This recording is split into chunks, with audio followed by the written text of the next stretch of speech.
Good morning students.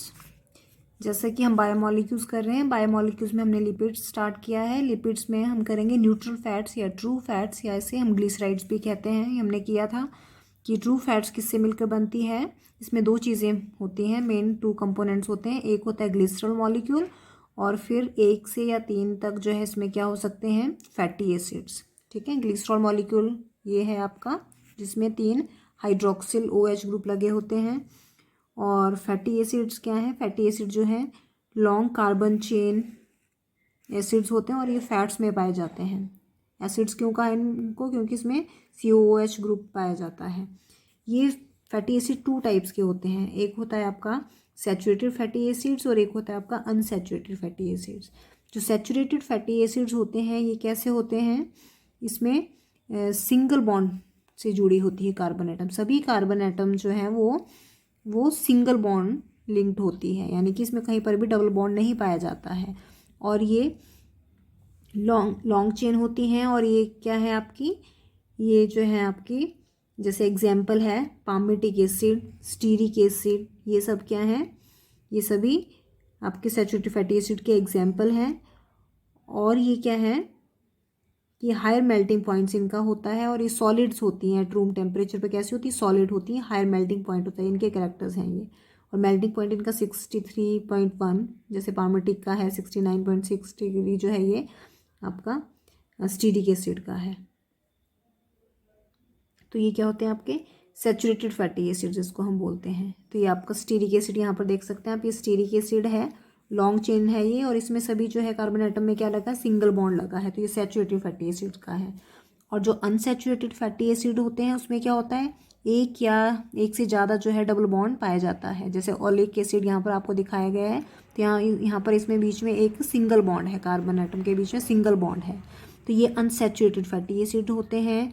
और इनका जो मेल्टिंग पॉइंट होता है वो लो होता है as compared to saturated fatty acids. और ये रूम टेम्परेचर पर दीज आर लिक्विड, ये कैसे किस स्टेट में पाए जाते हैं, लिक्विड। जैसे आपने देखा ना ऑयल जो है आपका रिफाइंड ऑयल या कोई और ऑयल जो है वो लिक्विड होते हैं, तो वो कैसे होते हैं, वो अनसैचुरेटेड होते हैं। ये इसका एग्जाम्पल जो है ये आपका ऑलिक एसिड जो है वो अनसैचुरेटेड का एग्जाम्पल है।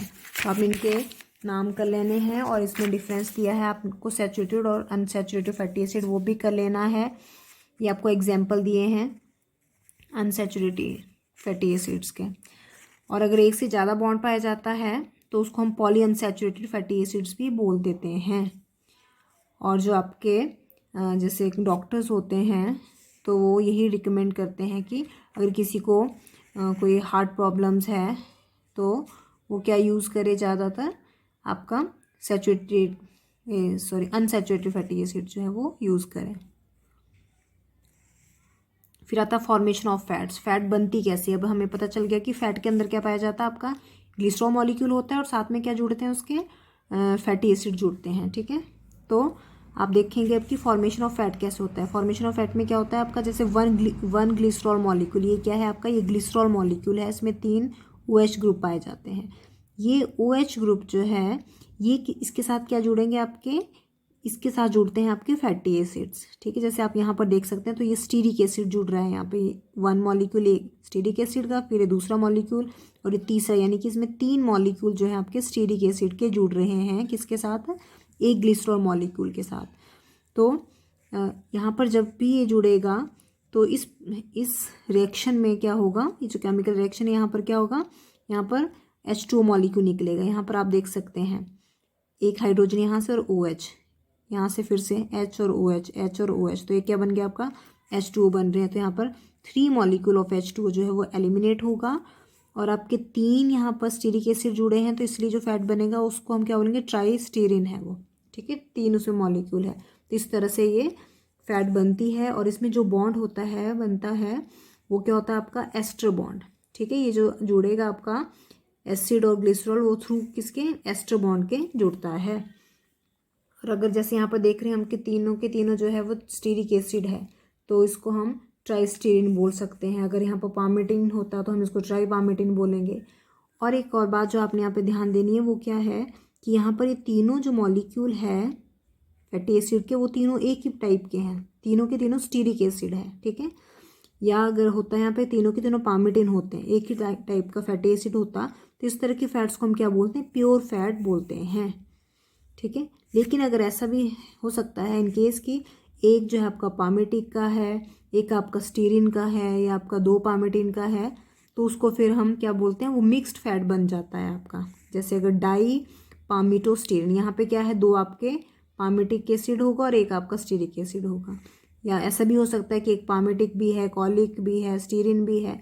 तो इस तरह से ये हम इसको क्या बोलते हैं, ट्रू फैट और मिक्स्ड फैट बोलते हैं। आई होप आपको समझ आया होगा। फिर उसके बाद अगर क्या है, एक और नाम है इनके कि अगर 3 फैटी एसिड, हमने बोला कि एक भी हो सकता है, 2 भी हो सकता है, 3 भी फैटी एसिड जुड़ सकते हैं ग्लिसरॉल के साथ। अगर 3 फैटी एसिड जुड़ते हैं तो उसको हम ट्राइग्लिसराइड्स बोलते हैं। और अगर आपका एक ही फैटी एसिड होता है तो उसको मोनोग्लिसराइड बोलते हैं। और अगर आपके 2 फैटी एसिड है तो उसको हम डाइग्लिसराइड बोलते हैं। और ये इनके कुछ फिजिकल नेचर है, तो ये आपको थोड़ा सा यहाँ से जनरल सा रीड करना है। बाकी हम इसके फंक्शन देखेंगे। अब आपकी फैट्स के फंक्शन क्या होते हैं, तो रिजर्व फूड मटेरियल का काम करता है। एनिमल्स में और प्लांट्स में जो है फैट स्टोर होती है, रिजर्व फूड मटेरियल होता है उसमें।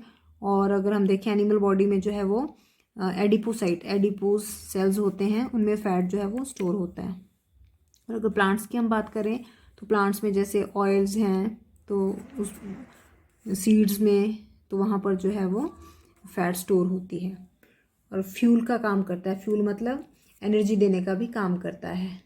ये आपको क्या करती है, फैट जो है produce more than twice as much energy as per 1 gram as to the carbohydrate, यानी कि जितनी 1 ग्राम कार्बोहाइड्रेट से एनर्जी मिलती है उससे आपको डबल एनर्जी जो है वो किससे मिलेगी, फैट से मिलती है। जैसे आपने देखा है कि अगर आप सुबह ब्रेकफास्ट में फ्राइड खाते हैं, जैसे कि आपने परांठा खाया है, तो आपको ज़्यादा एनर्जी रहेगी और थोड़ी जो है काफ़ी देर तक भूख नहीं लगती है।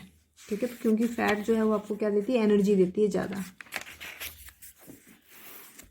फिर उसके बाद आप देखें कि इंसुलेशन का काम करता है। इंसुलेशन का काम मतलब जैसे हमारी बॉडी में जो फैट लगा होता है वो एडिपोज टिश्यू के फॉर्म में जो लगा होता है, वो क्या करता है, हमें ठंड में से बचाता है, हमारी बॉडी की हीट को बाहर निकलने से रोकता है और बाहर की ठंड को अंदर आने से रोकता है। तो इंसुलेशन का काम करता है। आपकी जितने भी बर्फीले एरिया में जो एनिमल्स पाया जाता है, जैसे पोलर बियर है या वेल वगैरह है, तो उन एनिमल्स में भी क्या लगी होती है, फैट लगी होती है। तो वो क्या काम करती है, वो इंसुलेशन का काम करती है। और वेल में जो एडिपोज टिश्यू के अंदर जो है फैट पाई जाती है उसको हम ब्लबर कहते हैं। फिर shock absorbing cushion next function है इसका। जो हमारे डेलिकेट ऑर्गन होते हैं, जैसे आपकी आइज़ हो गई, किडनीज हो गए, गुनैड्स हो गए, उसके चारों तरफ जो है फैट पाई जाती है। वो क्या करती है, उन ऑर्गन्स को इंजरी से बचाती है। फिर protection of feathers and improvement of physique. Improvement of physique क्या है, अगर आप देखें कि हमारी बॉडी में अगर सिर्फ बोन्स ही होती तो, और अगर फैट नहीं होता तो हमारी बॉडी कैसी होती, थोड़ी अजीब सी या शेपलेस नज़र आती। ठीक है, तो ये हमारी बॉडी को क्या करता है, फिजिक भी देता है, मतलब थोड़ा सा सुंदर बनाने का काम भी करता है फैट। ठीक है, फिर आता है protection of feathers and hair. जो आपके फैदर्स होते हैं बर्ड्स में, जो पंख लगे होते हैं, और हेयर जो है हमारी बॉडी में जो है, तो उसमें देखा होगा आपने कि ऑयल ग्लैंड पाए जाते हैं। ऑयल क्या है, वो भी फैट है। तो वो ऑयल क्या करती है, फैदर्स को, एनिमल्स में फैदर्स हैं और बॉडी में जो हेयर लगी होती है उसको प्रोटेक्ट करने का, उसको नरिशमेंट देती है वो। ठीक है, और ये जो ऑयली मटेरियल होता है बॉडी से जो निकलता है उसको हम सीबम बोलते हैं, ऑयल जो हमारी बॉडी से निकलता है। फिर सोर्स ऑफ वाटर।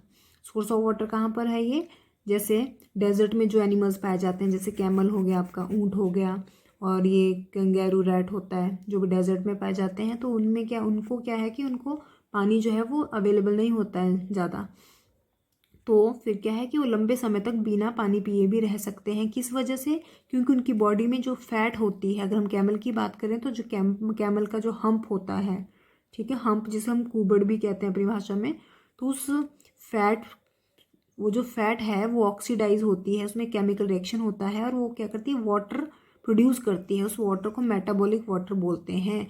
और इसी मेटाबॉलिक वाटर के सहारे जो है वो डेजर्ट के एनिमल्स जो हैं, कैमल अगर हम बात करें, ऊँट, तो वो क्या है, काफ़ी दिन तक जो है बिना पानी पिए रह सकता है। क्यों, क्योंकि उसकी बॉडी में जो है वाटर प्रोड्यूस हो रहा है। कहाँ से, उसकी जो बॉडी में फैट है वो क्या बना रही है, मेटाबॉलिक वाटर, क्योंकि उसके हम्प में जो है फैट स्टोर होती है वो सोर्स ऑफ वाटर है होती है, ठीक है।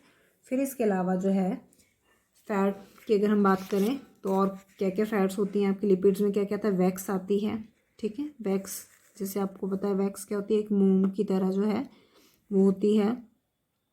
जैसे बी वैक्स हो गया, ये हनी बीज जो जब शहद बनता है तो उसके साथ एक बी वैक्स भी निकलता है। फिर ये वूल फैट होती है, सीबम है, सीबम जो हमारी स्किन से निकलती है। और फिर आपका सेरुमिन है, सेरुमिन ईयर वैक्स जो हमारे कान के अंदर एक ब्राउनिश सा एक सब्सटेंस रहता है वो क्या है, वो ईयर वैक्स है। प्लांट वैक्सेस, प्लांट्स के पत्तों में देखा होगा आपने कि कोटिंग रहती है बाहर से एक्स्ट्रा, तो प्लांट वैक्स है। पैराफिन वैक्स होता है, पेट्रोलियम जेली वगैरह आपकी बनती है। तो ये सारे जो है ये भी फैट्स में आते हैं। फिर आपकी उसके बाद आप इनके फंक्शन, फिर आपका आता है फॉस्फोलिपिड, ठीक है। फॉस्फोलिपिड जो है ये भी एक ऐसी फैट है जिसमें क्या है, ग्लिसरॉल तो है लेकिन उसके अलावा क्या है, यहाँ पर एक एक्स्ट्रा चीज़ क्या पाई जाती है, फॉस्फेट ग्रुप पाया जाता है, ठीक है। इसके अंदर क्या होता है आपका फॉस्फेट ग्रुप होता है, ठीक है, जो किसके साथ ज्वाइन करता है, OH ग्रुप के साथ करता है। 2 यहाँ पर फैटी एसिड मॉलिक्यूल होते हैं और इस तरह से वो भी 2 जो आपके OH ग्रुप है ग्लिसरॉल उसके साथ जुड़ते हैं। इसके अलावा यहाँ पे नाइट्रोजन का कोई भी एक कंपाउंड होता है, जैसे कोलिन मॉलिक्यूल है उसमें, वो सारे। तो ये सारे जो है फॉस्फोलिपिड, यानी कि फॉस्फोलिपिड में क्या है, वैसा ही स्ट्रक्चर होगा, फैटी एसिड भी होंगे और आपके ग्लिसरॉल भी होगा, लेकिन यहाँ पर फॉस्फेट ग्रुप ज्वाइन होता है। यहाँ पर आप देख सकते हैं फॉस्फोलिपिड का स्ट्रक्चर है आपको दिया हुआ। तो यहाँ पर क्या हुआ आपका, ये आपका ग्लिसरॉल मॉलिक्यूल बताया गया 3 कार्बन एटम वाला, ठीक है।